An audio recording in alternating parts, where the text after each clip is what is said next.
রমজানের ফজিলত যদি আমরা খেয়াল করি, আন আবি হুরায়রা রাদিয়াল্লাহু তাআলা আনহু قال رسول الله صلى الله عليه وسلم من صام رمضان إيمانا واحتسابا غفر له ما تقدم من ذنبه। আল্লাহ রসুলের প্রিয় সাহাবী, সবথেকে বেশি হাদিস বর্ণনাকারী হযরত আবু হুরায়রা রাদিয়াল্লাহু তাআলা আনহু থেকে বর্ণিত, তিনি বলেন আল্লাহ রসুল সাল্লাল্লাহু আলাইহি ওয়াসাল্লাম বলেছেন, যে ব্যক্তি রমজানের রোজা রাখবে আশা ও ঈমান সহকারে, গুফিরা লাহু মা তাকাদ্দামা মিন যামবিহি, পূর্বের যাবতীয় সকল গুনাহ তার ক্ষমা করে দেওয়া হবে।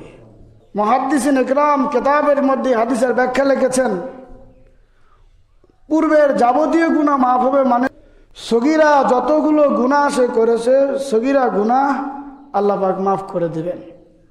শুধুমাত্র রমজান মাসে রোজা রাখলেই, যদি সে ঈমান ও সওয়াবের আশা নিয়ে রমজান মাসে রোজা রাখে, তাহলে তার যাবতীয় পূর্বের সকল সগীরা গুনাহকে আল্লাহ ক্ষমা করে দেবেন।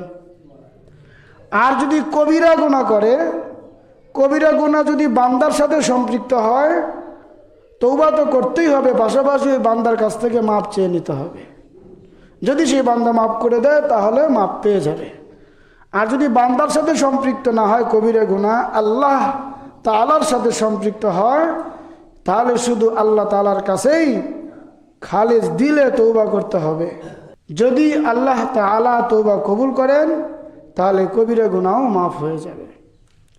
আরেকটা হাদিস, হাদাসানা আবু হুরায়রা রাদিয়াল্লাহু তাআলা আনহু আন্না রাসূলুল্লাহ সাল্লাল্লাহু আলাইহি ওয়াসাল্লাম قال ইযা জাআ রমাদান ফুতিহাত আবওয়াবুল জান্নাতি ওয়া গুল্লিকাত আবওয়াবুন নার ওয়া সুফিদাতিশ শায়াতিন।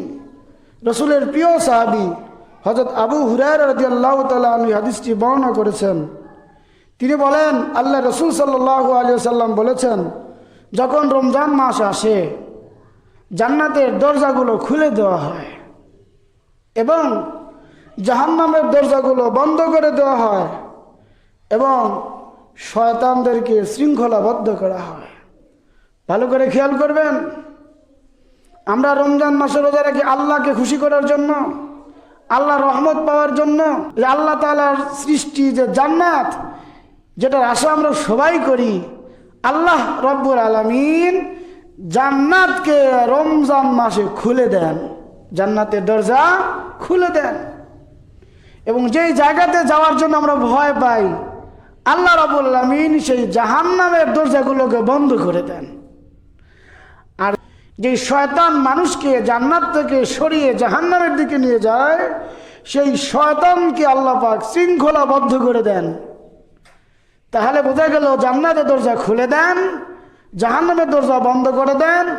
জাহান্নামে নিয়ে যাওয়ার জন্য সর্বদা চেষ্টা করে যে শয়তানগুলো, সেই শয়তানগুলোকেও শৃঙ্খলাবদ্ধ করেন।